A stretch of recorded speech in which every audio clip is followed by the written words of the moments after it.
para comemorar o Dia Mundial da Árvore e o Dia Internacional das Florestas, dia 21 de março, nada melhor do que convidar as pessoas que eu considero que melhor podem e mais informação podem prestar sobre estes seres extraordinários que vivem connosco numa relação de simbiose da qual nós dependemos inevitavelmente.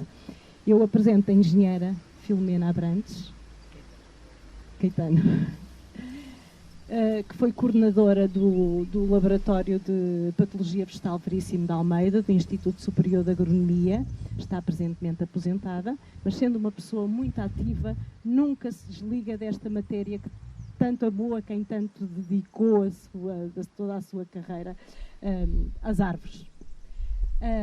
A doutora Ana Paula Ramos, que é professora do Instituto Superior de Agronomia e está presentemente também como coordenadora do Laboratório de Patologia Vegetal Veríssimo de Almeida, e Ana Júlia Francisco, que é arboricultora técnica numa autarquia, também com uma experiência extraordinária, um conhecimento extraordinário da realidade da manutenção do arvoredo no terreno. Quisemos abordar o tema muito focado na necessidade que as pessoas precisam de desmanchar, de desfazer mitos, preconceitos, ideias preconcebidas, umas numa defesa exagerada, outras num ataque exagerado, e é este o tema que quisemos dar: árvores, mitos e medos. Eu começo por lançar um primeiro mito, ao qual todas as minhas oradoras poderão participar, porque sobre todos os temas, na perspectiva da fitopatologia ou na perspectiva da manutenção, há sempre coisas a dizer. Portanto, o primeiro mito é: as árvores precisam de poda. Ana Júlia. Ana Júlia. Ok. Se as árvores precisam de poda. Pronto. As árvores não precisam de poda. Quando estão na natureza, quando estão no seu habitat natural, quando cresceram num sítio rodeados dos seres vivos que habitualmente com quem elas convivem no seu estado puro. Se as árvores precisam de poda, claro que sim, quando o ser humano convive com elas e pretende delas algo mais do que aquilo que elas já nos dão, enfim, nos seus habitats naturais. E porquê é que precisam de poda? Até vou começar por uma parte mais fácil. O homem começou por precisar de podar as árvores, sobretudo as fruteiras, porque percebeu que se fizesse algum tipo de intervenção conseguia melhores resultados e obtinha melhores produções. Enfim, num primeiro intuito, que é o satisfazer, obviamente, a alimentação, que para o ser humano, para todos os animais, é um dos instintos primários. Portanto, evidentemente, o homem tem descoberto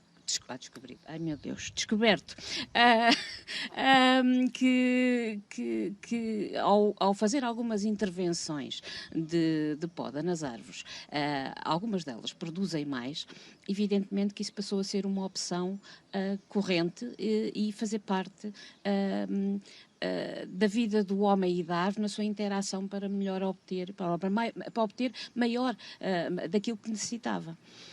Também com o tempo, e obviamente muito mais recentemente nos vários milhões de vida do homem, da humanidade, também percebeu que se tivesse determinado tipo de intervenções a algumas árvores em floresta, também percebeu que obtinha, por exemplo, tábuas de melhor qualidade. Portanto, também começou a fazer algumas intervenções de poda nesse sentido. Evidentemente, quando passamos agora para a nossa vida atual, muito urbana, temos outro sentido naquilo que se considera a necessidade de poda. nós temos que podar porque precisamos ter as árvores adaptadas às nossas circunstâncias urbanas. É certo que também devemos fazer também nos devemos adaptar de alguma maneira à forma das árvores, ao modo de vida delas, para uma melhor convivência entre as partes. Mas, evidentemente que há sempre situações em que no início da vida da árvore temos que a podar, porque temos que a formar de maneira a não colidir com estruturas ou infraestruturas existentes. E, por outro lado, temos que ao longo da vida dela também fazer algumas intervenções no sentido de proteger, no fundo, tudo o que a rodeia, seres humanos, animais, pessoas e bens, como nós costumamos dizer, reduzindo ou tentando reduzir o risco que evidentemente existe na presença de uma árvore, porque a árvore obviamente ganha ramos secos muito naturalmente, porque é assim que ela funciona, muito naturalmente tem doença, muito naturalmente tem diversas situações em que se pode partir, é naturalmente sujeita a fenómenos adversos a partir-se ou na totalidade ou nas suas partes, e portanto quanto mais o homem puder prever e intervir de maneira a evitar essas situações, melhor. Claro que não é podar todos os anos, claro que não é fazer podas drásticas, claro que não é, enfim, imensas situações daquelas que vemos um pouco pelo país e não só, pronto, não é só em Portugal. E basta ir, pronto, correr a Europa e correr o mundo. E vemos que as intervenções nas árvores são generalizadas da mesma maneira pelo homem, em muitos sítios, muitas vezes exageradas, outras vezes minimalistas. Mas, de facto, devem-se fazer intervenções. É preciso fazer intervenções quando estamos a trabalhar no meio urbano. É absolutamente inevitável fazer intervenções de poda. Não sei se... Perfeito. Eu então que a árvore não é a árvore que precisa de poda, somos nós que precisamos de podá-la. Mas eu gostava que houvesse também uma perspectiva na fitopatologia e, portanto, as situações que, por necessidade de doença da árvore, ela precisará de ser podada. Engenheiro Filomeno. Ora, muito obrigada a todos terem vindo, muito obrigada pelo convite, Teresa, que venho aqui com muita amiga de longa data da Teresa, e realmente os aspectos fitopatológicos podem condicionar a presença da árvore no meio urbano. Nós gostamos muito de árvores, mas temos muitos problemas com elas. A equação benefícios-custos tem que ser sempre positiva para o lado da árvore. O que acontece é que, normalmente, e ao longo da minha vida profissional, as pessoas não querem ter manutenção da árvore. Normalmente, quem usufrui da árvore, muitas vezes, o imediato é querer abatê-la. Abatê-la porque incomoda, porque em determinada altura do ano os insetos afetam a árvore. Não é a árvore que produz meladas, são os insetos que afetam, que são próprios da natureza e que fazem parte também do nosso ambiente urbano e que acabam por afetar determinadas espécies de árvore que nos provocam digamos, medos, digamos assim, o medo de escorregar na calçada, o medo de sujar os carros, enfim. E será que, por exemplo, um caso desses pressupõe que a árvore tenha que ser abatida? A resposta é não. Desculpe? Ou podada. Será que a resposta, não se abate uma árvore por essas circunstâncias. Não se poderá sim ou não. Não é? Temos doenças também que afetam as árvores, não só os insetos, a determinada altura da sua vida, a árvore fica toda amarrecida e deixa de ter as funções para que foi destinada, como, por exemplo, o dar sombra, porque caem as folhas. Será que é por esse motivo que a árvore está toda castanha, temos que abater a árvore ou podar a árvore? Nestas circunstâncias também não se abate a árvore.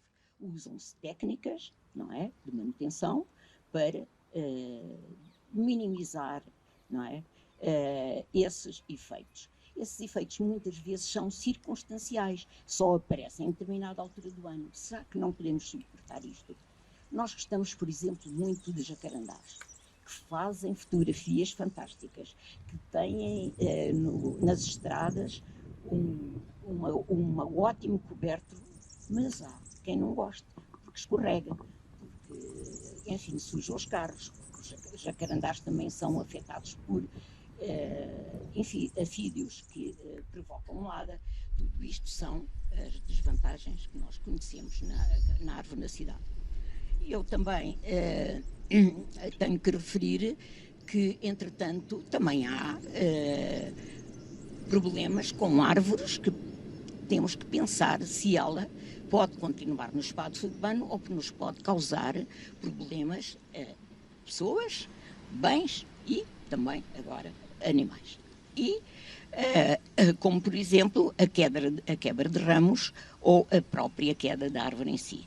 Muitas vezes estes problemas são provocados por fungos, basidiomicetas, que numa manutenção menos cuidada podem entrar pelas feridas das árvores e afetar o lenho das árvores e torná-las perigosas. Para isso, todos os técnicos têm que saber quais são os fungos que estão naquele hospedeiro, como é que agem naquele hospedeiro. Não, aqui, há uns anos atrás, considerava-se que a presença de um carpóforo numa árvore era suficiente para se abater uma árvore. Ora, se fôssemos pensar hoje em dia assim, não é? Quase que não tínhamos árvores na cidade. Muitas delas são afetadas por fungos. Mas há fungos mais agressivos do que outros. E, portanto, temos que ter técnicos que saibam o que é que são esses fungos e saber a que hospedeiro é que eles estão afetados e ligados, porque há fungos que, por exemplo, afetam o plátano de uma maneira relativamente lenta e que pode provocar alguma podridão, mas a árvore é capaz de reagir ao seu progresso. Enquanto que noutras árvores essa progressão é muito mais rápida e temos que estar atentos aos sintomas que aparecem a nível da copa, como seca de ramos, na rebentação folhas mais pequenas, e, enfim, tudo isso faz parte da manutenção da árvore urbana. Nós temos que pensar que, sem essa manutenção, a árvore urbana seria uma confusão na nossa cidade. Nós não podemos viver sem árvores, não é? Todos nós sabemos, isso não é um mito, nem um medo, não podemos viver. Temos que viver e saber viver com elas.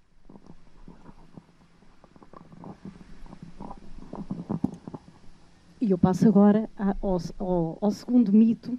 Aproximamos do Dia da Árvore e todas as autarquias, ufanamente, querem fazer megas plantações, envolver a população, sensibilizar para a árvore.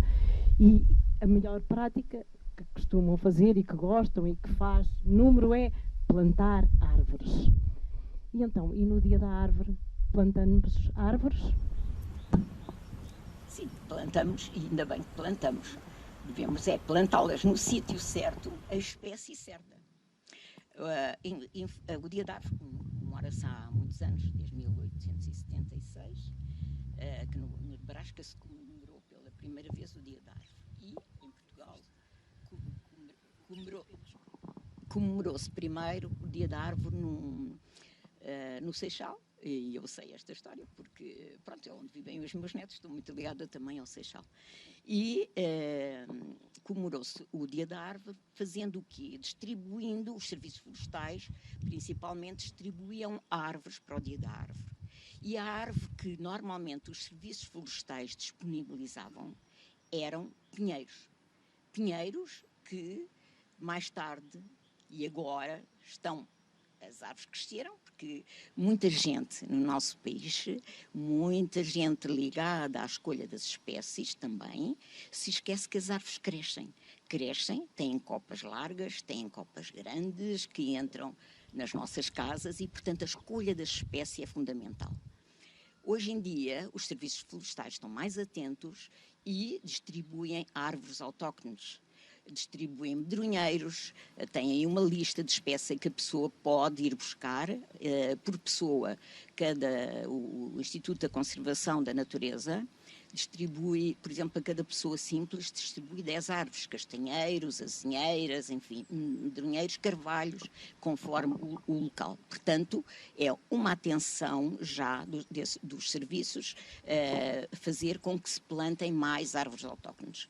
E, ao longo dos tempos, muitas árvores cresceram nas escolas e têm provocado sérios problemas em determinada altura do ano, quando um inseto, que todos também já ouviram falar, a professionária do pinheiro, que todos os anos nos causa os alertas nas escolas. Havendo escolas que quase todos os alunos vão parar ao hospital, enfim.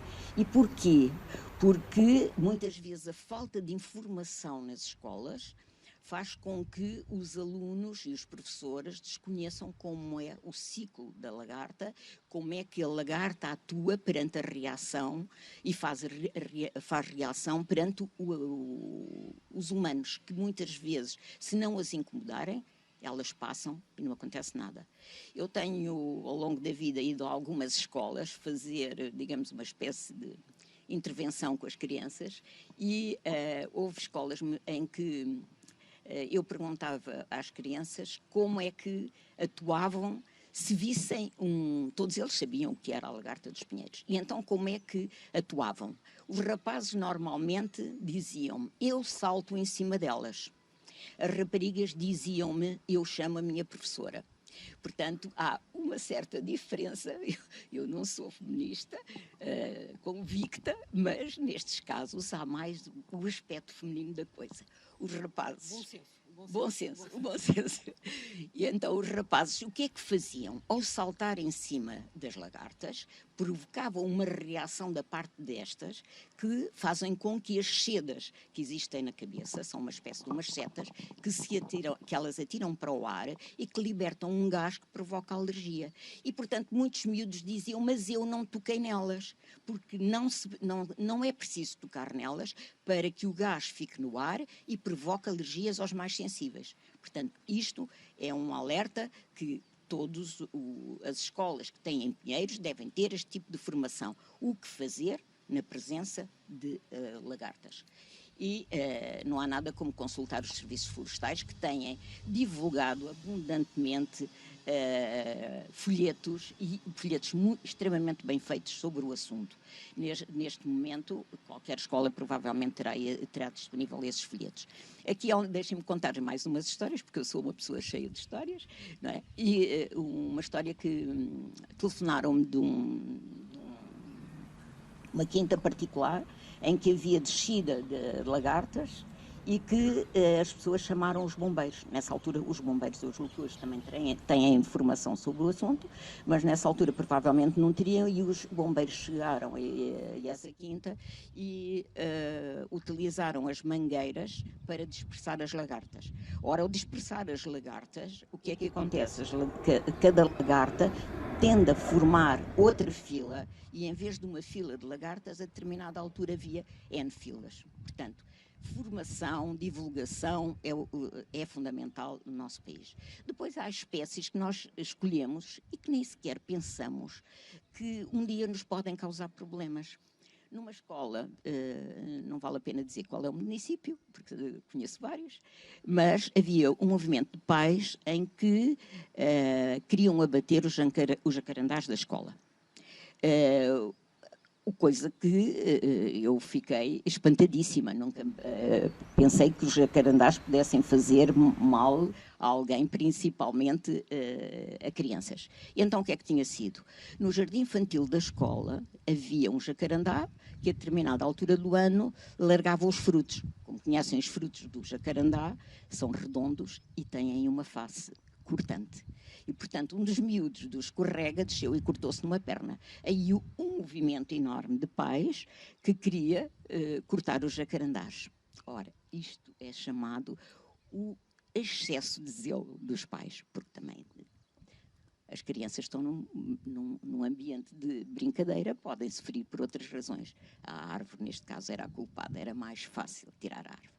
Outras vezes plantam-se árvores de grande porte, que depois têm um grande porte, que acabam por... plantam-se árvores, por exemplo, num jardim infantil, que mais tarde vão ter problemas de cavidades, de podridões, etc. E toca de se cortar a árvore. E muitas vezes a árvore é uma árvore quase... é uma árvore velha, uma árvore que, no fundo do nosso espaço, nós vemos que não merecia esse corte. E, portanto, teremos alguma solução? Temos. que isto foi feito numa escola. E como é uma coisa boa, eu vou dizer que foi no município de Lisboa, em que se retirou o parque urbano, o parque infantil, e deixou-se a árvore no local. E isto, portanto, é um respeito, o respeito por uma árvore que cresceu, que se desenvolveu naquela escola e que também tem a sua história. Mas eu volto à carga com a pergunta. A engenheira Ana Júlia? Não, agora quero eu intervir. Muito bem, muito bem. Então, mas estamos novamente dentro do tema. Estamos dentro do tema, estamos, olha, no dia 21 de março. Sim. Olha, primeiro que tudo eu gostava de te agradecer o convite e dizer a todos quantos aqui estão hoje o quanto aprecio estar aqui hoje com estas duas senhoras. A minha amiga Ana Júlia foi fundadora em Portugal da Sociedade Portuguesa de Arboricultura e uma das primeiras pessoas que em Portugal impulsionou esta área. E todos os dias aprendo um bocadinho mais com ela, ao trabalhar com ela. Tenho o prazer de trabalhar há muitos anos também aqui com a engenheira Filomena Caetano e para além destas histórias que já perceberam que ela tem muitas para contar hoje, temos sempre umas conversas interessantes, tipo conversa do diabo, não é? Eu faço perguntas, ela responde e eu provoco-a com uma nova pergunta. E, portanto, é um prazer imenso estar aqui por hoje. Nós somos a chamada dupla das árvores. Dupla das árvores. Gosto muito de trabalhar com a Paula. Acho que para as duas perguntas que fizeste, Teresa, neste momento, que a engenheira Filomena deu já uma série de dicas. Quanto às podas, também a Ana Júlia também fez uma boa chega, mas a engenheira Filomena. Vou saltar. Quer da tua introdução, quer daquilo que a Ana e a engenheira Filomena disseram, há aqui 2 ou 3 aspectos que eu acho que é muito importante e que se calhar é por isso que estamos aqui hoje todos. A presença da árvore e da natureza na cidade é hoje uma necessidade imperiosa. Estudos muito recentes feitos a nível europeu, que envolveram uma série de países europeus e respostas e, portanto, questionários que foram feitos a cidadãos europeus em mais de 70 cidades europeias. Foram feitas várias perguntas e 2 das perguntas desse questionário eram as seguintes. O que é que mais preza ou procura na sua cidade? E a segunda pergunta era o que é que mais espera ter possibilidade de fazer no local onde vive, pensando no espaço urbano. A resposta à primeira pergunta foi: eu quero mais natureza na cidade onde vivo. E a segunda resposta foi: eu quero espaços onde possa interagir ao vivenciar a paisagem urbana. Isto foram 90% dos inquiridos em 70 cidades europeias que responderam desta forma. E isto revela a importância que hoje tem concebermos o espaço urbano e desenharmos o espaço urbano e pensar a existência da árvore em coabitação connosco, como dizia a Ana Júlia. É preciso nós plantarmos a árvore de forma a evitar o conflito com a nossa existência. Porque nós desejamos, afinal, a presença da árvore. Esse estudo também revelou outras coisas muito interessantes. Por exemplo, revelou que quem tem a hipótese de simplesmente olhar todos os dias pela janela e contemplar durante 10 minutos um espaço verde, o stress cotidiano diminui drasticamente. Esse estudo revela também, por exemplo, que na Europa, hospitais onde são mantidos espaços verdes de qualidade, aos quais os doentes internados podem aceder durante o dia, a média de dias de internamento da maior parte das especialidades diminui drasticamente. Esse estudo mostrou que, por exemplo, escolas em que 1/3 do espaço do recreio é ocupado por um espaço verde, o aproveitamento escolar dessa escola aumenta significativamente. Ou ainda, em zonas residenciais com coberto verde significativo, as queixas de violência doméstica são quase inexistentes. Isto deixa-nos pensar. Nós precisamos da árvore no espaço para nos trazer a natureza, nos permitir o contacto com a natureza e voltarmos a interagir nós próprios uns com os outros, não é? E, portanto, as podas são significativas, nós estamos a utilizar a árvore, não podemos esquecer disso, nós queremos coisas dessa árvore, queremos que capture poluentes, queremos que diminua a temperatura dentro da cidade, queremos que nos traga beleza também, portanto, para tornar possível a existência de outro ser vivo no nosso espaço, temos que saber como o manter. E, portanto, a poda faz parte dessa estratégia de manutenção, e há formas técnicas, conhecimentos extremamente exigentes sob o ponto de vista técnico e científico que estão subjacentes à realização das podas.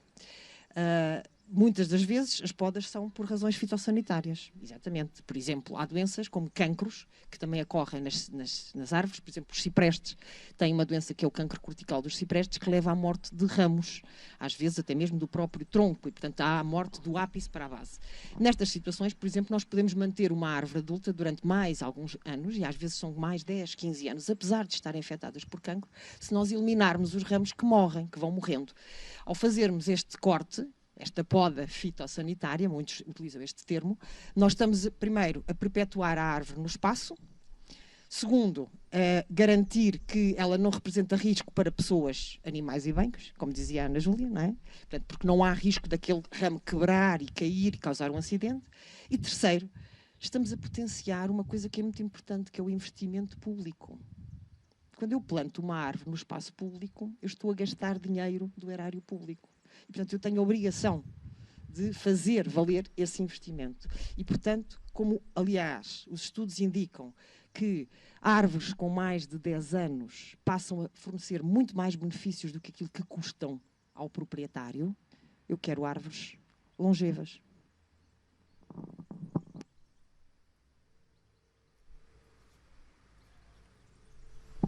Ana, queres acrescentar mais alguma coisa sobre deste assunto da plantação das árvores? E quando se planta árvores? Pronto, eu estou a perceber onde é que a Teresa quer chegar. Eu percebo onde é que a Teresa quer chegar com a data do 21 de março em relação às plantações, portanto, assumo que vou falar desse assunto. Pronto, é inevitável, é um dia que já está dedicado à árvore há tantas décadas que é difícil desenraizar, digamos assim, a prática da plantação. É evidente que é bastante óbvio que, ao termos um dia da árvore, queremos comemorar com a plantação delas, embora haja muitas outras coisas que se possam fazer, no sentido de as proteger e de as enaltecer e de, portanto, comemorar dignamente o dia. Mas, efetivamente, a plantação é aquele ato mais marcante quando queremos evidenciar a importância dela e a importância do dia a elas dedicado.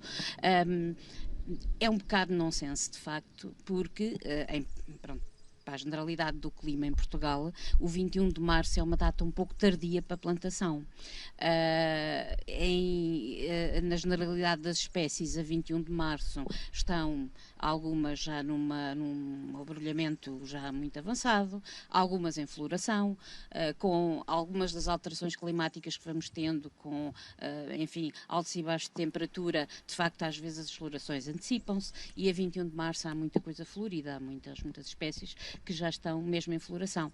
Ora, enfim, a gente aprende na escola, faculdade, etc., por aí fora, e qualquer um sabe que, efetivamente, não se deve plantar as árvores, enfim, nessas alturas em que elas estão em grande vivacidade.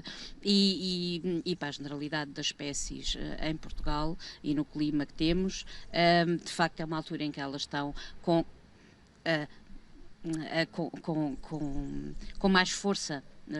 A seiva entrou em circulação há pouco tempo, portanto circula com muito mais vivacidade e as árvores estão muito mais sensíveis. Portanto, obviamente não é a época adequada para fazer plantações de árvores, à exceção de algumas espécies que estão mais paradas ainda nesta altura.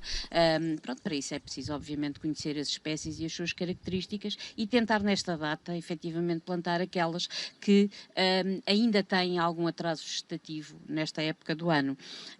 E para além disso,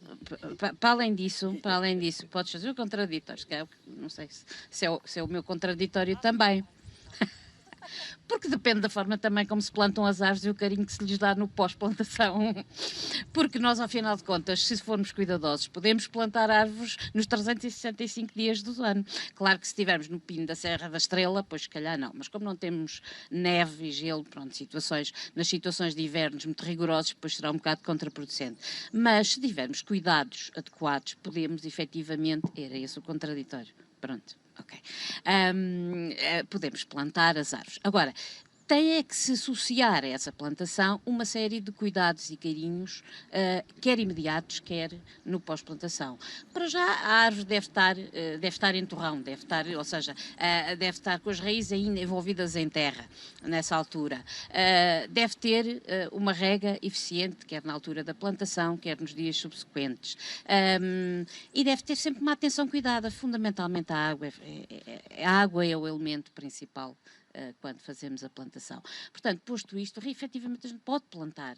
Isto é um mito. E eu não gosto de dizer isto assim em público, porque parece que o podemos fazer, mas é que não o devemos fazer. E sobretudo no espaço público, em que temos dificuldades nas organizações públicas, nas instituições públicas, há dificuldades das mais diversas, que não é esse agora o aspecto principal, conseguirmos de facto cumprir todas as necessidades que a árvore vai precisar quando não plantada numa época mais favorável. Portanto, eu não gosto de dizer isto, mas também não posso dizer que não se pode plantar. É preciso quando se planta, depois haja de facto cuidado. Muitas vezes o que acontece é que, sobretudo a água, a rega, é um dos fatores que falha muito no pós-plantação e é fundamental, sobretudo quando se planta aquilo que nós chamamos fora da época. Mas... Sim, concordo em pleno, é isso mesmo. E por isso é que, mais do que procurarmos todos pressionar para que se plantem centenas, milhares de árvores, devemos pressionar para plantar boas árvores que tenhamos hipótese de cuidar durante os 2 anos seguintes, no mínimo, sendo que estamos no Mediterrâneo, se calhar o melhor era no mínimo 3. E depois, no mínimo, quer dizer que no primeiro ano a rega não pode falhar. Mesmo que as plantemos no dia 21 de março e que chova muito em abril, porque abril águas 1000, não podemos falhar com a rega. E é melhor regar 2 vezes por semana do que um caminhão cisterna num mês, de uma só vez. E isto é muito difícil depois de garantir e de gerir em locais públicos, exatamente. Mas pronto, eu quero antes plantar menos árvores, cuidar melhor delas, porque eu preciso de árvores com qualidade. E árvores de grande porte, árvores adultas, porque são essas que fazem todos os benefícios de que estamos à procura.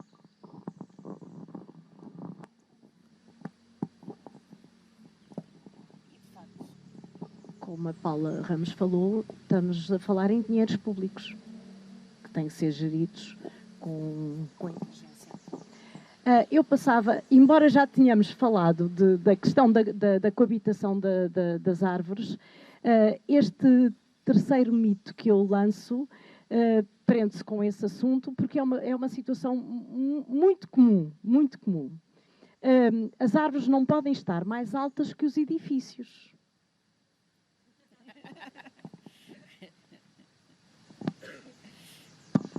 É para mim. É para mim.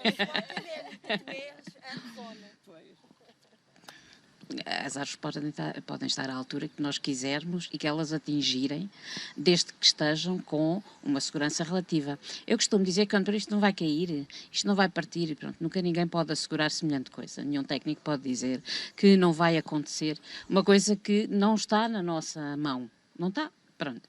Há imensos e inúmeros fatores que condicionam o risco.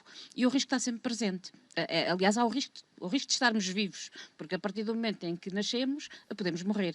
Portanto, esse é o risco com que nós vivemos diariamente. Pronto, as árvores têm esse mesmo risco, têm o risco, e nós também temos o risco de, inadvertidamente, também fazermos mal a outros. As árvores também têm o risco inerente de, na sua presença, poderem inadvertidamente fazerem mal a outros, porque se partiu um ramo, porque elas partiram. Portanto, isso é o risco. E o risco é uma coisa importante de compreender. É importante perceber que ele existe. As árvores, o facto de existirem árvores é um risco. É É evidente, mas é um risco que nós temos, com o qual temos que viver, assim como é o risco de estarmos vivos, temos que morrer. Porque se não tivermos árvores, não temos um ambiente de qualidade. E não temos muitas outras coisas, mas fundamentalmente não temos a harmonização climática, sobretudo no espaço urbano, é fundamental, como a Paula muito bem citou os vários exemplos de estudos que já neste momento suportam esta certeza. E, portanto, é evidente que a altura da árvore, quanto mais alta for uma árvore, não significa necessariamente que ela seja mais perigosa. Se nós sabemos os plátanos que atingem portes, por exemplo, estou aqui a dar um exemplo, que é uma árvore considerada de grande porte, que pode atingir alturas enormes, o facto dela ter 30 metros não significa que seja problemático. Agora, tem outros problemas associados e quando perto de habitações, perto de determinadas estruturas, a generalidade das pessoas não gosta. Porque as pessoas até gostam das árvores, não gostam de as ter normalmente perto das suas casas, quando elas fazem sombra, quando elas podem provocar insalubridade aos edifícios, quando caem, enfim, folhas, frutos em cima dos telhados, e isso implica maiores custos de manutenção nos telhados. Mas é um ónus que nós temos e é é o que nós temos que fazer para conseguirmos viver sempre. Sim, também já queres fazer o contraditório? Mas quer dizer, tu podes manter, não é, a árvore com as tais podas de que falavas primeiro, não é? Tu podes manter a árvore igualmente alta e condicionar de alguma forma a copa através de uma poda tecnicamente correta para tornar a coabitação possível. Exatamente. O prédio e a árvore alta. Mas não temos necessariamente que lhe tirar a altura. Exatamente. Nem temos que estar amedrontados com o facto dela ser alta.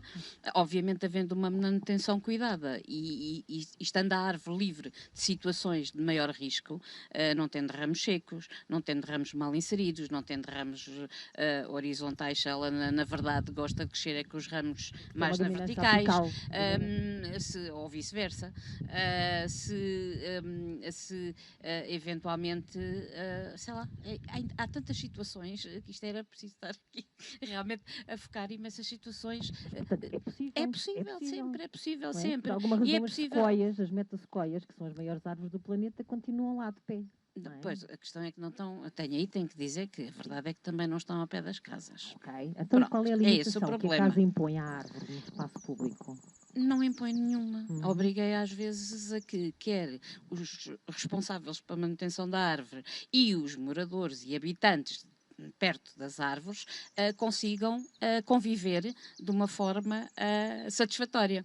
Ou seja, as pessoas têm que entender que os serviços devem corresponder e serem capazes de ter no espaço público árvores com o mínimo de risco, que nem sempre acontece, é um facto, e por outro lado as pessoas têm que perceber que árvores e árvores de grande porte são fundamentais para o ambiente nos espaços urbanos e que se nós queremos continuar a viver nos espaços urbanos, temos que as ter, é absolutamente inevitável. Não podemos ter árvores só de pequeno porte, de coisas, árvores de cepadas que ficam mais pequenas, sim senhor, mas que não chegam, não atingem o máximo do seu potencial genético em produzir os serviços de ecossistema que nós precisamos nas cidades. Portanto, tem que haver um entendimento e as pessoas têm que compreender que não é preciso, vou dizer uma expressão, que é ter a borra nas couves e pronto, como é que é? O sol na eira e a chuva no nabal. Não é possível, quer dizer, é muito difícil ter.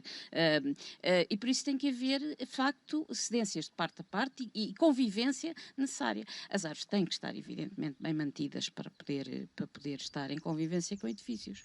Mas as pessoas, quando estão perto das árvores, também têm que ter e perceber que os próprios edifícios também têm que ter a sua manutenção e serem protegidos de alguns aspectos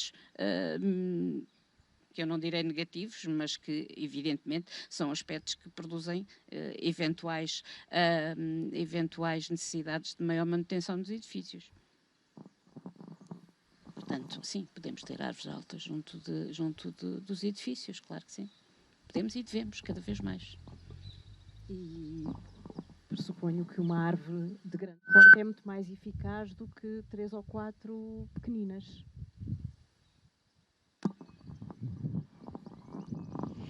É muito mais eficaz, nomeadamente em relação a alguns aspectos, como, por exemplo, a massa verde que uma grande copa propicia, em termos de impacto sob o ponto de vista da amenização do clima, da temperatura, por exemplo, que propicia, é completamente distinta. Ou, por exemplo, uma massa verde de um grande plátano, a capacidade que as folhas têm para capturar aquelas partículas poluentes que estão no ar devido, por exemplo, às emissões dos carros, essas partículas ficam retidas na folha, e quando se dá a queda da folha, todas essas partículas são incorporadas, vão ser, portanto, ou incorporadas ao solo, se houver solo onde essas folhas se vão degradar, ou recolhidas e, portanto, removidas do sistema, por exemplo. E a capacidade que uma grande árvore tem de fazer isto é completamente distinta de 3, 4 ou 5 de pequeno porte, ou arbustos. Portanto, equivalentemente, essa árvore tem, de facto, uma potencialidade muito diferente. É importante termos árvores de grande porte que suportem esse tipo de serviços de ecossistema, como dizia a Ana. De facto, observamos que muitas autarquias, para dar resposta, satisfação a este medo das árvores altas e o medo dos danos, estão a optar pelos arbustos. Eu não sei se o termo é este, eu chamo fusteados, ou seja, arbustos que são produzidos em viveiro para ter um fuste e ter uma aparência da árvore, mas depois temos por cima, a determinada altura, a uma altura de 2 metros, um arbusto com, pronto, uma copa multical, com dominância, não é? Geralmente folha persistente, em frente às habitações. É uma boa solução? Esteticamente não vou discutir, com gosto não se discute. Esses pequenos arbustos, portanto, copados, não é? Portanto, com uma pequena copa, que muitas das vezes até podemos manter mais ou menos... com formas mais ou menos exóticas, de facto, não os podemos ignorar, também contam para os serviços de ecossistema. Agora, precisamos de ter muitos desses arbustos para ter o mesmo impacto que obtemos com uma árvore de grande porte. Porque a tal sombra, por exemplo, que a árvore de grande porte propicia, tem impacto, por exemplo, a nível da temperatura dos pavimentos. Uma zona como a Avenida da Liberdade, se não tivesse aquele copado de plátanos, não sei o que é que seria em pleno mês de agosto. E, portanto, há de facto aqui um conjunto de benefícios que nós não vamos conseguir obter plantando pequenas cevadilhas ou cevadilhas fusteadas a 2 metros ao longo de uma avenida daquelas. O facto de, na Avenida da Liberdade, termos árvores daquele porte, por exemplo, faz com que, certamente, os edifícios que estão de um e do outro lado, em termos energéticos, tenham que despender de ar-condicionado no verão. Os estudos indicam, às vezes, poupança na ordem dos 30%. Com o custo da eletricidade, julgo que tem qualquer coisa de interessante. Os dias que correm será bastante necessário. Este último mito, no fundo, era difícil não falar na importância da árvore e na necessidade da árvore em meio urbano. De qualquer forma, surge muitas vezes a ideia e uma frase que ficou, que é lapidar, que é: querem árvores, vão para o campo. E eu pergunto à engenheira Ana Júlia, como é que nós fazemos a educação ambiental e a sensibilização para que as pessoas entendam esta necessidade? É óbvio que nós sabemos que temos que ter a árvore na cidade.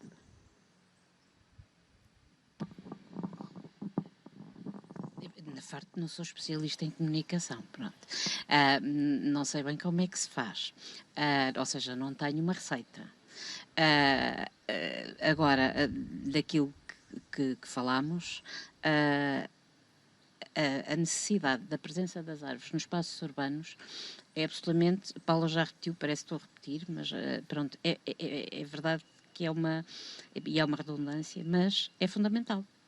E é por aí que tem que se trabalhar a nível de que o público em geral entenda essa necessidade. Não é só o público em geral, quer dizer, o público é em geral, mas depois há a população, mas há também a parte técnica em que é importante perceber, e o planeamento, e a Paula também disse isso, o planeamento urbano tem que ter cada vez mais em linha de conta o aspecto de que os espaços urbanos têm que ter árvores e preferencialmente árvores de grande porte. E, portanto, têm que estar dimensionados e construídos de maneira a poder integrar as árvores de grande porte, causando o mínimo de constrangimentos às pessoas que moram, sobretudo às que moram, porque, obviamente, os moradores são aqueles, e residentes são aqueles que estão mais tempo, obviamente, num determinado espaço, mas quer dizer, o espaço urbano deve propiciar, obviamente, a melhor qualidade nesse aspecto. E se tivermos um espaço urbano em que não permita um crescimento normal de uma árvore de grande porte, evidentemente que não estamos não é uma boa opção, porque mais cedo ou mais tarde vai existir algum conflito, de alguma maneira. Portanto, no planeamento esta parte é fundamental e é importante que se chegue lá.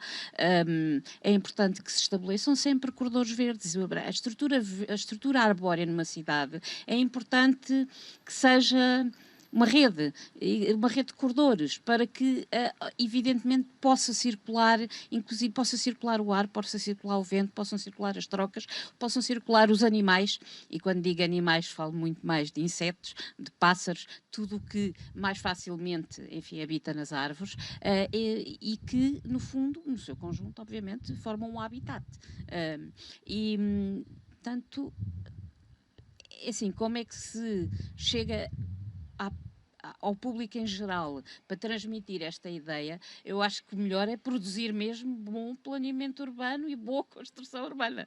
Pronto, mas quando nem sempre o temos, e obviamente nós sabemos que temos cidades com núcleos históricos muitas vezes, pronto, não é possível introduzir árvores, foram construídos assim, vêm de outros séculos, vêm de um passado que herdamos e que temos que ter e que temos que conviver com ele. Mas também temos muitas áreas novas onde podemos inserir as árvores. E também temos algumas áreas destas zonas urbanas, às vezes muito consolidadas, onde podemos introduzir, aí sim, os tais pequenos arbustos que têm o seu contributo, não têm um contributo enorme a nível de serviços de ecossistema, mas têm certamente algum. E garantem o corredor, que pode não ser naquelas componentes mais importantes de oxigenação, não gosto muito de dizer, mas pronto, mais da circulação do ar, a renovação do ar, mas têm alguma concentração, promovem alguma concentração de poluentes, e têm um certo, aquele aspecto que a Paula falou, que é ter o verde perto das pessoas. Obviamente que tem uma função, eu acho que tem uma função. É uma função que também passa muito pela estética, mas que passa também por ser pequenas zonas em que realmente esse contínuo verde pode continuar. Não sei se a engenheira Filomena... É porque o contínuo verde da infraestrutura, da rede verde da cidade, também faz com que as pessoas se sintam ligados ao espaço. E, portanto, queremos árvores, temos que ir para o campo, depois então tem a ver com isto, não é? Porque se nós criarmos uma rede, quando falarmos de espaços verdes, falarmos de uma infraestrutura verde, porque nós não podemos esquecer que o nosso território está a ser urbanizado. Nós estamos a perder espaço rural. Estamos cada vez mais, quando falamos do espaço rural, estamos a falar de franjas cada vez mais exíguas, não é? E, portanto, tudo isto está a alargar. E, portanto, se nós não formos capazes de estabelecer essa rede de conexão, a diversidade, em geral, vai diminuir drasticamente.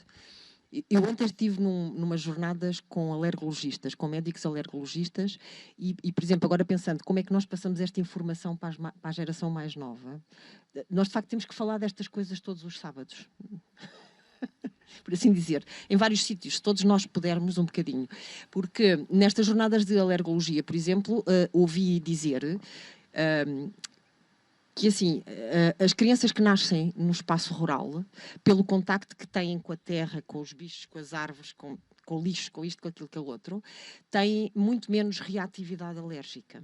Portanto, a quantidade de crianças e jovens que são alérgicos a várias coisas, a alimentos, a pólenes, a ácaros, a fungos, é substancialmente inferior àquele que se registra em cidades em que a estrutura é muito consolidada e pouco verde. E, portanto, nós temos que procurar ter espaços na cidade biodiversos. Não são só muitas árvores, nem muitas espécies de árvores, são também outras coisas. E para nós garantirmos os pássaros, as borboletas, os escaravelhos, os esquilos, não é? Temos que ter corredores, porque os esquilos precisam, não podem atravessar a Avenida da Liberdade no semáforo, não é? Precisam de uma árvore que lhes permita passar por cima. E, portanto, esta biodiversidade, para nós garantirmos, lá está, a nossa saúde. É preciso esta biodiversidade. E, portanto, a malha verde tem que existir consolidada.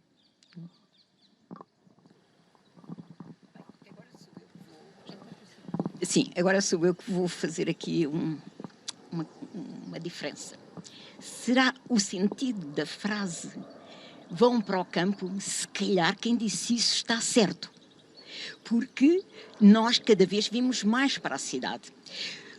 Está previsto, estudos feitos, não é, Paula? 60% a 70% da população mundial, nos próximos anos e até 2050, habitará em cidades. É isto correto para o nosso planeta? Agora vou para a parte de quem, digamos, é um pouco, se está a transformar um pouco em ambientalista. Acho que não. Acho que devia ser ao contrário.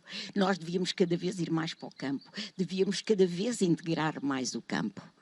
Mas a verdade é esta, é que a cidade existe e nós, de um momento para o outro, não nos podemos ir todos para o campo, não é assim. Mas que devemos, efetivamente, pensar de uma forma mais holística e saber que no campo está uma verdade, mais saúde, como disse a Paula. Os miúdos são mais resistentes, o homem é mais resistente, provavelmente terá mais saúde, estará mais apto às mudanças climáticas. Na cidade nós estamos cada vez mais enfraquecidos. É verdade ou não é? Nós estamos cada vez mais alérgicos à lactose, ao glúten, a não sei o quê. Nós arranjamos na cidade uma série de doenças que provavelmente no campo nunca se pensou nisso, nem sabem o que é. Portanto, voltar para o campo será uma boa opção. E isso não é uma opção que nos cabe a nós, cabe aos políticos dizer vocês no campo têm melhores condições que na cidade, faça-se aqui uma inversão. Muito bem, muito bem. De facto, antecipámos as questões dos medos pela saúde, porque agora passávamos aos medos, e um dos grandes medos que estão nas reclamações diárias é as árvores sujam tudo, atraem bichos e causam alergias. Ainda podemos dizer mais coisas sobre isto. Qual é a ordem? Sujam tudo, atraem bichos. Atraem bichos e causam alergias. Atraem tudo. Como é que é? Sujam tudo. Pois, as árvores têm a mania de crescer e de largar folhas, porque mesmo aquelas que não se despem no inverno, nós sabemos que aquelas folhas não são eternas, não é? Portanto, ciclicamente renova-se aquele coberto. Acho que no início falámos que é importante escolher a espécie certa para o local certo. Portanto, se eu de facto tenho uma árvore que vai estar numa zona onde eu não quero folhas a caírem, não posso colocar uma espécie de folha caduca. Mas aí não tenho o benefício da sombra. Há árvores que produzem frutos. Todas as árvores produzem frutos. Há frutos que são mais incomodativos do que outros. Por exemplo, se plantarmos ginkgo biloba, que é uma espécie dioica, portanto, há indivíduos machos e indivíduos fêmea, as fêmeas produzem frutos que, quando amadurecem, são nauseabundos. Portanto, exalam um forte cheiro devido ao ácido butírico que formam. Portanto, se pudermos escolher indivíduos machos, poderemos selecionar a presença e garantir a presença da árvore no espaço. Portanto, mais uma vez é a questão, escolher a espécie certa para o local certo. Portanto, em função da função do espaço, nós assim temos que criteriosamente eleger a espécie, tendo em conta que as plantas têm folhas, as folhas caem, têm frutos, os frutos caem. As árvores são atacadas por bichos, é isto? Pois, as diafragmanas já atraem bichos. As diafragmanas já disse, há algumas pragas, nomeadamente as pragas de afídeos, não é? São insetos que, quando se alimentam, excretam meladas, que é uma substância pegajosa que dá assim um brilho às folhas, e essa melada cai, escorre pelas folhas e, portanto, o pavimento fica peganhoso, os carros ficam sujos. Portanto, mais uma vez, se eu estou a instalar um parque de estacionamento, eu não devo, por exemplo, prever a plantação de olaias, que têm todos os anos ataques de psilas, ou, por exemplo, jacarandás, que têm todos os anos ataques de afídeos, que são insetos que produzem as tais meladas. Mais uma vez, adequando a espécie ao local, à função do local, eu posso garantir a coabitação árvore-homem e estrutura. Pólenes. Todas as árvores, pois. Geralmente os pólenes. Os pólenes as árvores florescem, e uma das estratégias da reprodução das plantas é a produção de um gametófito masculino, que neste caso são os grãos de pólen. É? E estes grãos de pólen podem, portanto, são libertados pelas plantas. Há várias estratégias de reprodução. Há plantas em que a polinização é dita anemófila, portanto, por intermédio do vento, e outras em que a polinização é feita por ação de insetos. A maior parte das árvores que nós temos nos nossos espaços são de polinização anemófila, dependem do vento. E, portanto, uma das características destas árvores é produzir grandes quantidades de pólen. Pronto, e, portanto, esse pólen é transportado a grandes distâncias, às vezes, através da ação do vento. Algumas árvores ou reconhece-se que os grãos de pólen têm capacidades alergénicas.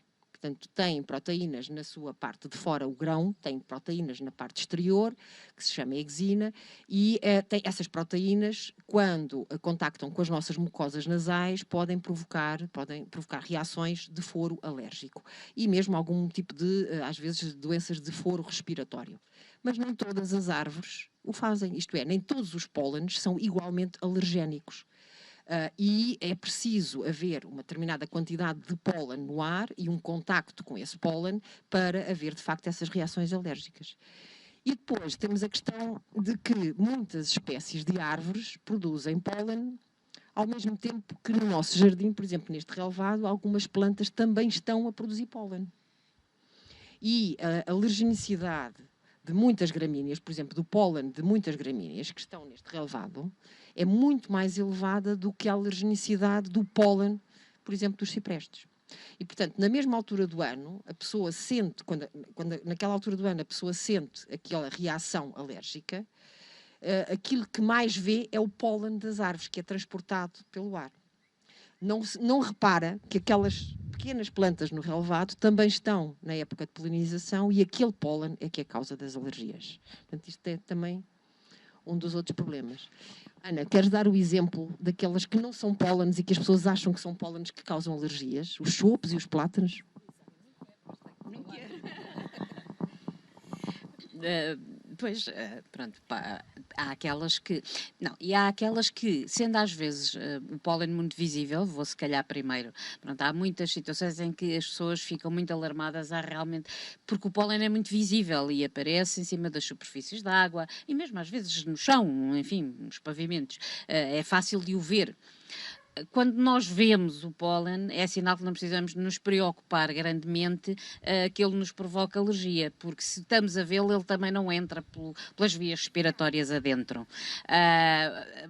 Ele pode chegar aqui ao nariz, mas fica...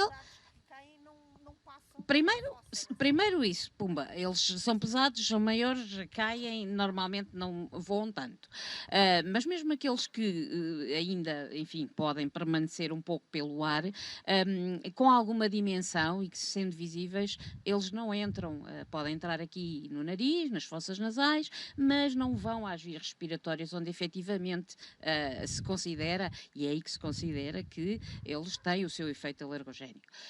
Portanto, há também esta questão. Muitas vezes as pessoas veem, isto faz alergia. Normalmente não é esse, é como a Paula diz, são pólenes de outras plantas que têm grãos de pólen que nós não vemos.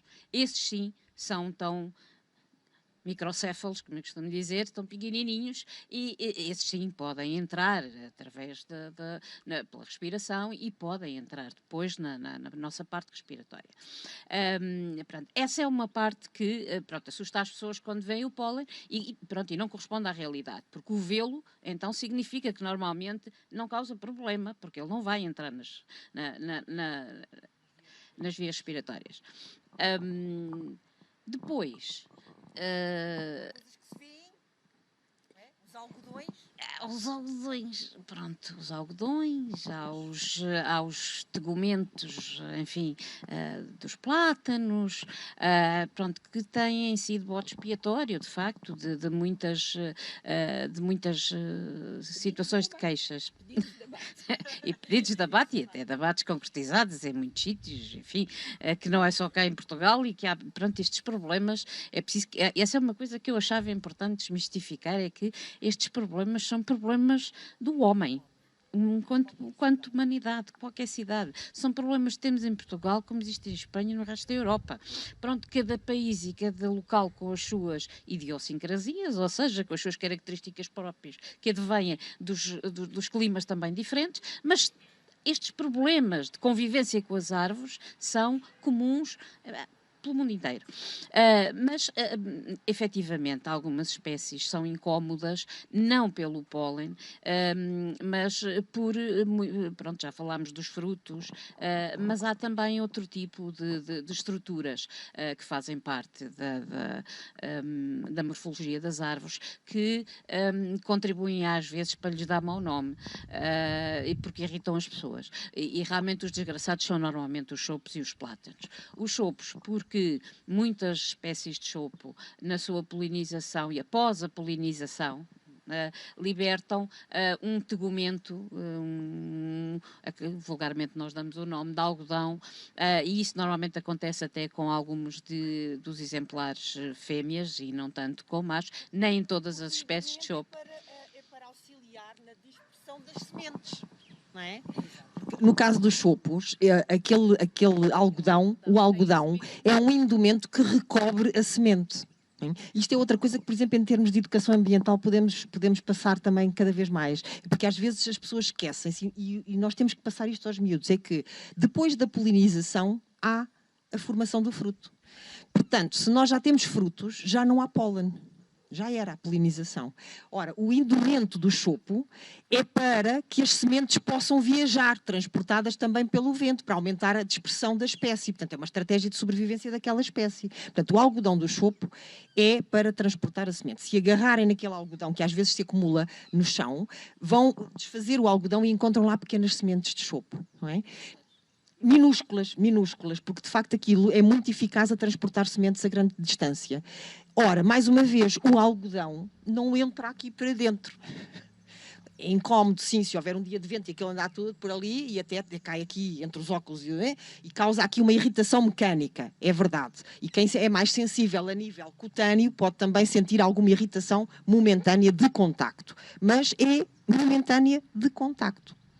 Portanto, é chato, implica que os serviços locais tenham a limpeza mais incidente naquela zona, naquela época do ano. Os plátanos também é semelhante. Aqui agora o indumento é no abrilhamento. Portanto, quando os gomos vão abrir, estão revestidos internamente na proteção do gomo com esse indumento e este indumento, portanto, quando o gomo abre, liberta-se. Portanto, é expelido, não é? E, portanto, causa essa impressão também e, pronto, vê-se que o chão está acumulado com uma série de substâncias. Mas, de facto, isto não tem nada a ver com a polinização. Quem é que está a polinizar na altura do chopo? Quando o chopo larga a semente e larga o algodão, quem é que está a polinizar? Nas nossas cidades, uma pequena erva que se chama parietária, o nome vulgar é ervilhaca de cobra, que existe em tudo quanto é sítio por aí. Portanto, se dermos uma volta daqui um bocado, conseguimos encontrar parietárias de certeza absoluta. E, por exemplo, onde há edifícios abandonados, a parietária, por exemplo, onde há edifícios abandonados, há nas paredes dos edifícios abandonados, por exemplo. E aquela planta produz milhões de grãos de pólen, uma planta, dos mais alergogénicos que existem na Europa.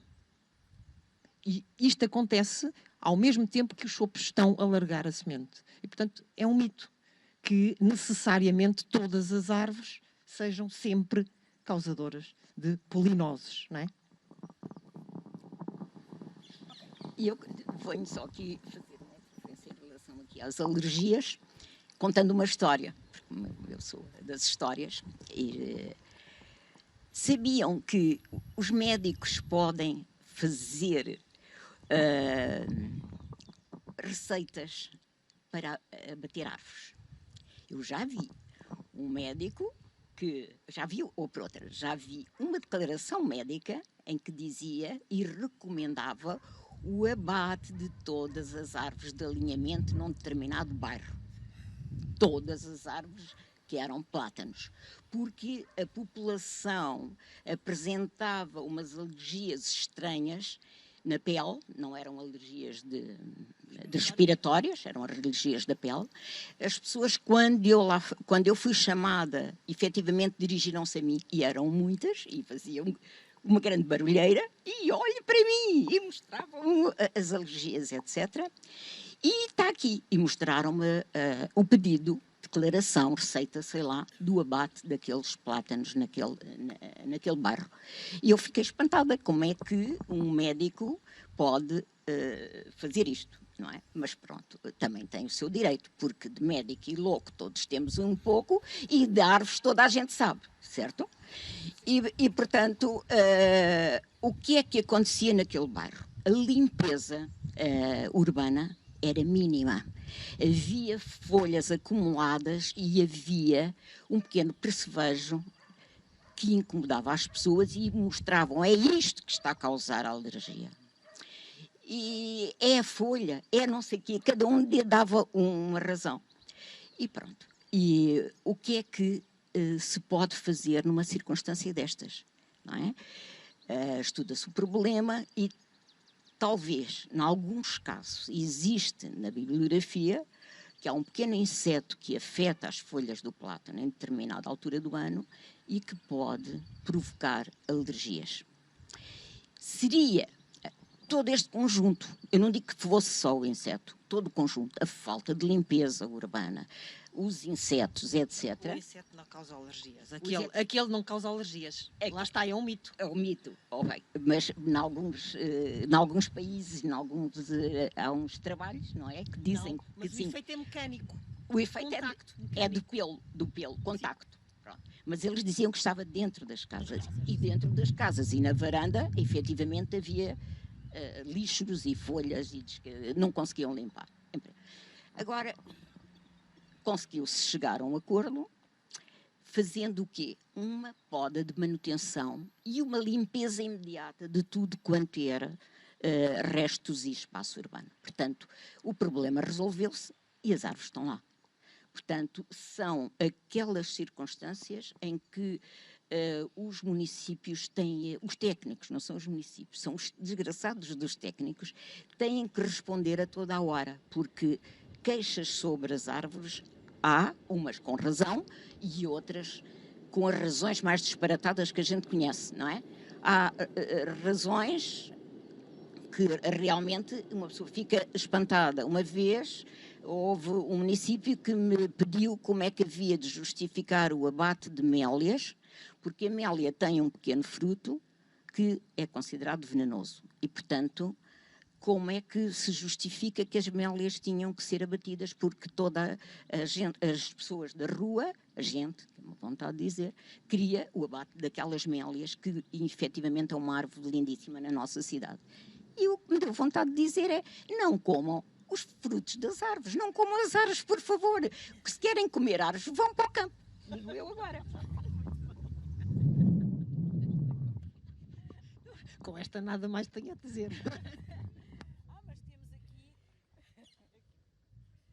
Temos aqui um medo que é muito legítimo. É muito legítimo. Temos a questão da acessibilidade pedonal e temos as árvores levantam os passeios e invadem as canalizações.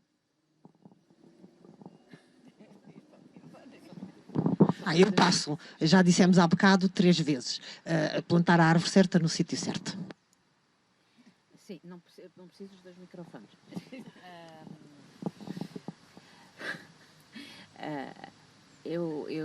Pronto, mais uma vez, é inevitável. É, assim, é muitas vezes. Eu sou um bocadinho. Também estava a aparecer que não está ligado. Tá. Mas eu é que fui com ele. Sim. Tá Ou bem. seja, como é que as autarquias podem... Como é que a forma eficaz das autarquias responderem a estas legítimas reclamações?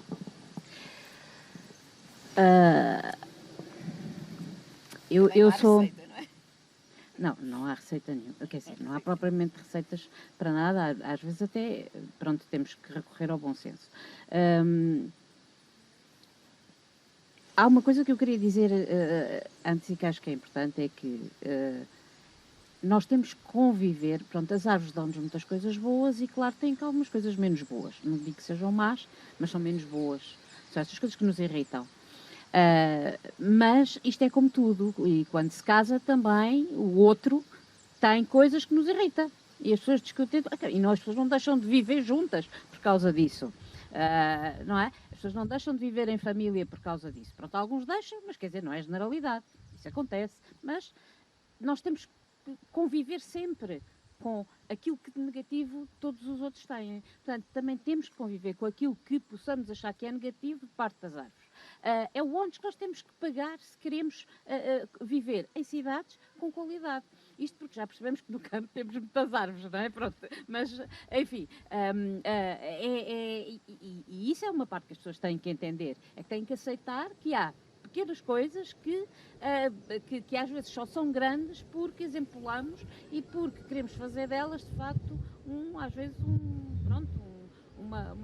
uma área de batalha, de defesa de coisas que não, às vezes nem são defensáveis.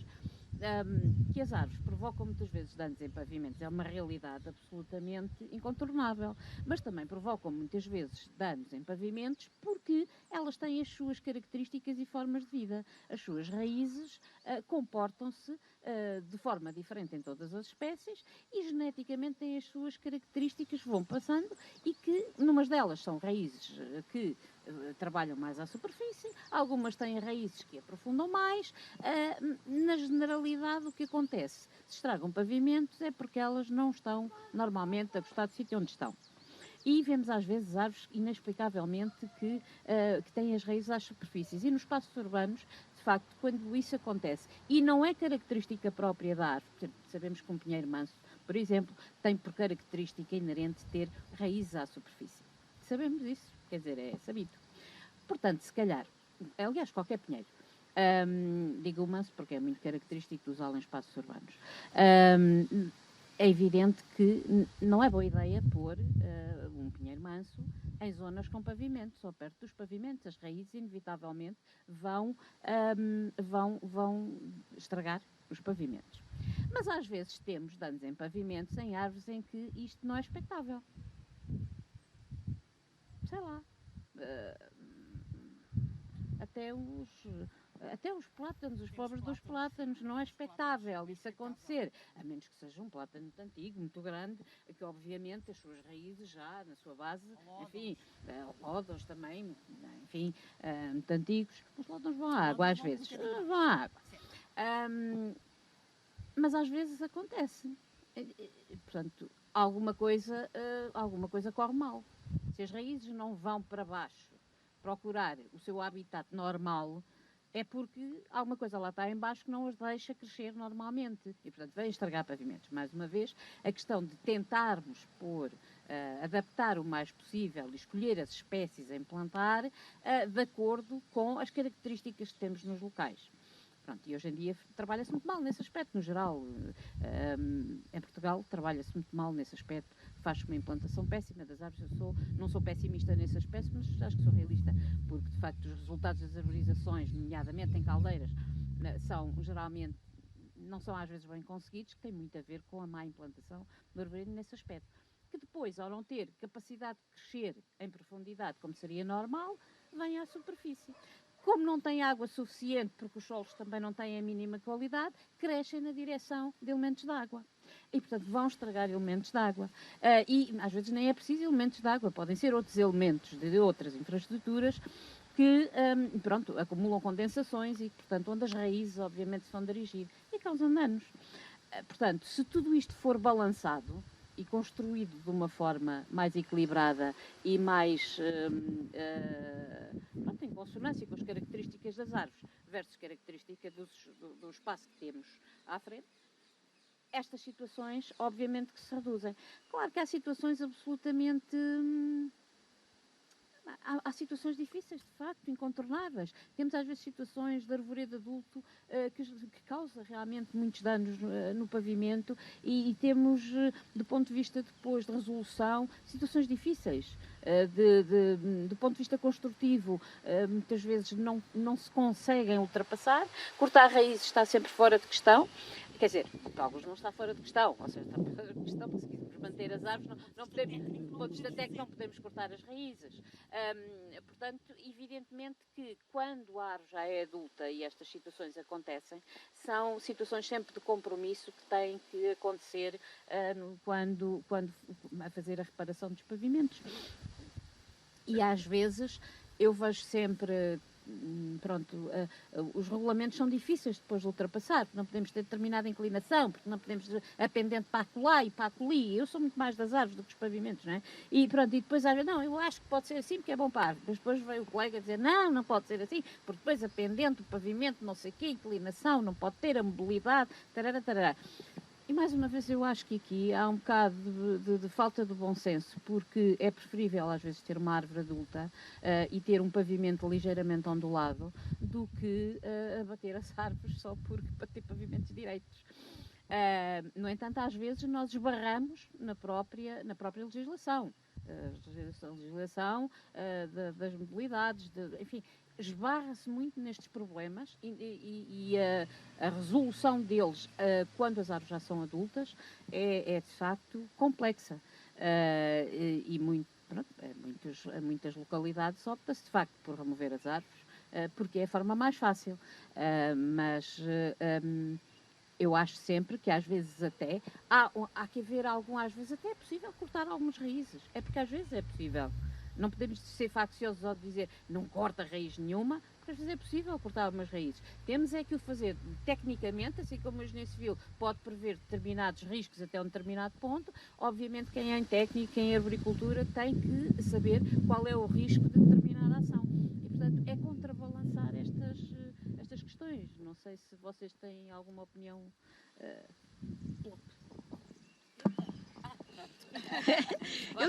Eu tenho, contando uma história, porque uma coisa são as raízes no pavimento, outras coisas são as raízes no primeiro andar de uma casa de banho, de uma habitação. Aí as coisas complicam-se, não é? Eu já vi raízes numa casa de banho provocadas por o chope que estava à frente da casa. Portanto, o que se faz neste caso? Não é? Tira-se a casa de banho. É muito difícil, não é? Conserva-se uma árvore que já é uma árvore adulta, que provavelmente já deu à cidade todos os seus benefícios e aí não temos outra opção. Eu defendo muito a presença das árvores e ao máximo a conservação delas. Sou bastante conservadorista no que toca às árvores, sou sempre renitente em as abater, gosto sempre de as deixar, enfim, mesmo depois, ao contrário daquilo que muita gente julga, mas eu sou sempre a favor de as deixarmos o máximo, mesmo às vezes já tendo algumas patologias que envolvem algum risco. Mas pronto, há situações... Mas é verdade, Ana Júlia. O que é que estava ali mal? Não era a árvore, era a casa que foi lá construída a seguir. Ou a árvore que foi mal escolhida para o local em causa. Não, porque a construção foi feita a posteriori, não é? Portanto, a árvore existia, a árvore já existia e a habitação foi... A habitação devia ter sido construída com proteções. Com proteções, exatamente. Também há e também existe esse... Exato. Mas às vezes há situações em áreas urbanas, vou dizer, em zonas urbanas, há situações que podem envolver infraestruturas de grande calibre, em que inevitavelmente, e aí às vezes tem que se fazer as substituições com árvores adultas. É triste quando isso acontece, mas às vezes é inevitável porque há o custo-benefício, quer dizer, assim, se for uma infraestrutura de grande calibre, o custo de substituição dessa infraestrutura é demasiado elevado e, portanto, temos que passar para a substituição da árvore e a escolha de uma mais adequada nesse local. Às vezes até eliminação, porque é assim, eu ainda recentemente me parei com uma situação de uma árvore instalada em cima de um PT que tem, literalmente em cima de um PT, o PT é um posto de transformação, peço desculpa, posto de transformação, portanto, de energia elétrica, monstruoso. Pronto, e a desgraçada, pronto, que ele é subterrâneo e, portanto, quem faz por cima não viu o que é a dimensão do que estava por baixo. E depois, para fazer a reparação de cabos essenciais de abastecimento de energia elétrica, foi preciso inevitavelmente tirar a árvore. Não houve volta a dar. Isto acontece às vezes, não é todos os dias, nas cidades certamente, mas acontece ocasionalmente e às vezes passamos mesmo por ter que fazer uma remoção de uma árvore face ao custo-benefício da presença de uma infraestrutura de grande necessidade, obviamente, ao fim e ao cabo, para qualquer um de nós.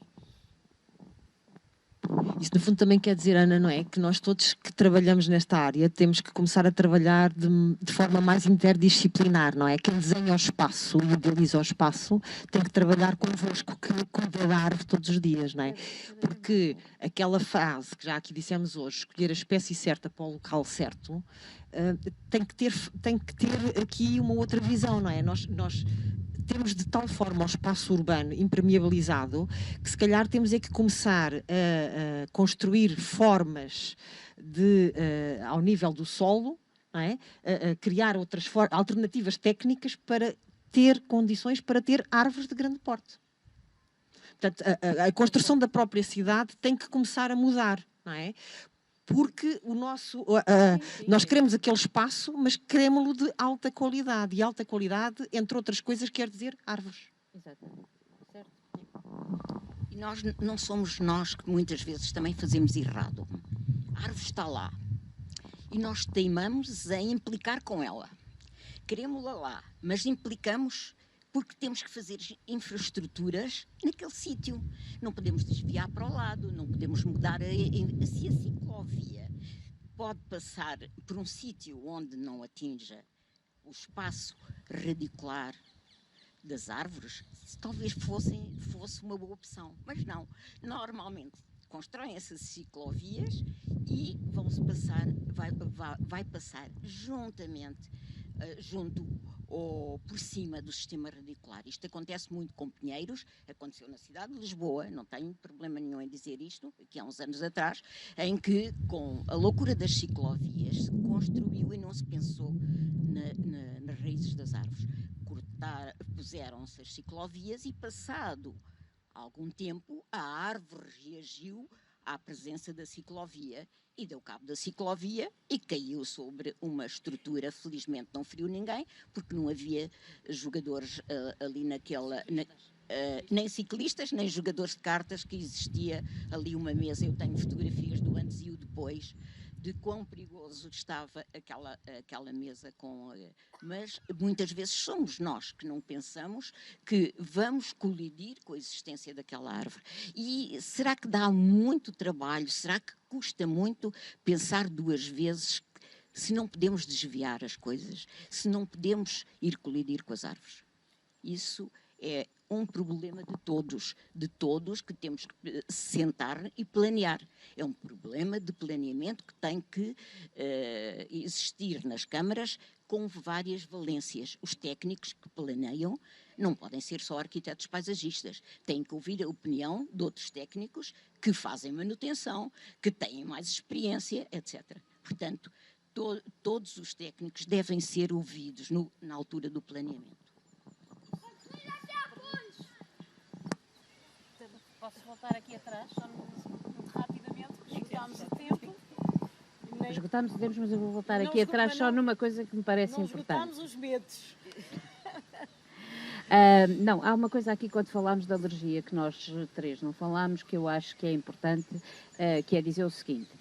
É uma realidade que há muitas, que há diversas espécies que podem provocar alergias, mas uma das questões importantes nas alergias, e que eu acho que, apesar de tudo, nos últimos anos muito se tem feito sobre isso, sobretudo, pronto, talvez até a Sociedade Portuguesa de Alergologia, e mesmo a parte, enfim, a classe médica no geral, mudou um bocado a postura relativamente pronto, até ao episódio que aqui a engenheira Filomena nos veio contar, e acho que muito tem sido feito para que as pessoas se tratem das alergias. Isso então eu acho que era um mito, não tem a ver com as árvores, mas as pessoas eram alérgicas e evitam a causa da alergia, ao passo que é importante conviverem com ela, uma vez que a medicina já permite o tratamento de muitas das alergias. E essa era uma coisa que aqui há 10, 15 anos atrás até não era tão comum. Não era comum promover e fazer os tratamentos de prevenção, normalmente, em relação a alergias a pólenes. E a verdade é que eu noto, enquanto técnica municipal, que há menos reclamações relativamente a alergias. Pronto, quanto a mim, tem de facto, pronto, este aspecto tem o peso, quer da medicina, que vai obviamente também incentivando cada vez mais as pessoas a promoverem os tratamentos de prevenção em relação às alergias, como evidentemente também há alguma diferença na mudança da implantação de espécies mais com pólenes mais alergogénicos. Pronto, queria deixar aqui também esta ideia relativamente às alergias, porque mesmo que as pessoas sejam alérgicas, há forma de tratamento das alergias e isso produz, obviamente, resultados. Com pena minha, não esgotamos todos os medos, mas já fizemos uma abordagem bastante válida, muito fica por dizer, agradeço a todos os presentes e poderemos continuar ao longo do ano, sempre que a árvore for tema, cá estaremos para mais um esclarecimento destes medos e receios que as pessoas têm relativamente à árvore, quando ela afinal contribui para a nossa saúde, não é? Não nos causa doenças, contribui para a nossa saúde, não nos mata, pelo contrário, salva-nos a vida. Obrigada a todos.